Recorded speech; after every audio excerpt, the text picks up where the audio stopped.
ভাই engagement down হওয়ার কারণ হইলো মানে ইংগেজমেন্ট ডাউন হইতে আছে মানে ফলোয়ার কমে রয়েছে, ফলোয়ার বাড়ে না। এটার কারণ হইলো কয়েকটা। আপনার ইংগেজমেন্ট কমার উদ্দেশ্য হইলো সামনে আসার ভিডিও যদি আপনি শুধু ধাক্কা মারেন, এই ভিডিও মনে করুন আপনি লাইক কমেন্ট করলেন না, হ্যাঁ, আপনারা ধাক্কা পড়ে রাখলেন, তাহলে আপনি ইংগেজমেন্টও কমবে, আপনার ফলোয়ার মানে ড্যাম থাকবো, ফলোয়ার বাড়বে না।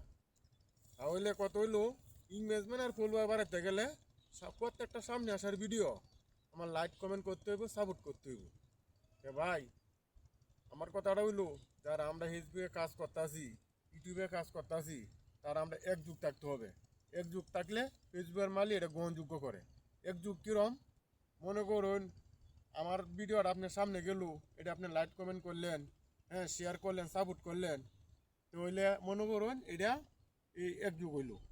আর একযুগ থাকতে গেলে মনে হয় আমরা নতুন আছি, সবাই অ্যাক্টিভ থাকতে হবে। অ্যাক্টিভ থাকিয়া আমরা কাজ করলেই আপনি আমার কথাটা মানিয়া আপনি মনে হয় ফলোয়ার কমতে আছে, ফলোয়ার ড্যাম হয়ে গেছে, আপনি ইংগেজমেন্ট কমতে আছে, ইংগেজমেন্ট কমার উদ্দেশ্য হইল আমরা সবাই যদি একজুট থাকিয়া আপনি আমার কথাটা মানিয়া আপনি একদিক থাকিয়া আপনি একাধারে 15 দিন আপনি লাইক কমেন্ট করে যান, শেয়ার করে যান, ফলোয়ার আপনি ফলোয়ারও বাড়বো, আপনি ইংগেজমেন্টও বাড়বো।